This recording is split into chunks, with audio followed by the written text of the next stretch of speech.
In today's video, we're going to show you how you can change the scale in an Excel graph. Here, you can see a graph which is our sales graph. On the left of the graph, you can see some scale, some value which is the sale amount of per month. And here is the graph. It's not clearly indicates anything because it can be much better visualization. For this, we are going to select the values. Then click the right button of your mouse. Here you can see an option format axis.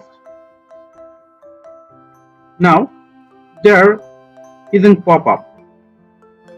Our minimum number is 0, which is indicates these values, and maximum number is 500, which is indicates these values. If we reduce the maximum numbers into 200 or something like 300, then it will be more visible for us. Let's try this. We are going to put 200 in the maximum values. Look, now the graph is more understandable. This is how we can change the scale on an Excel graph.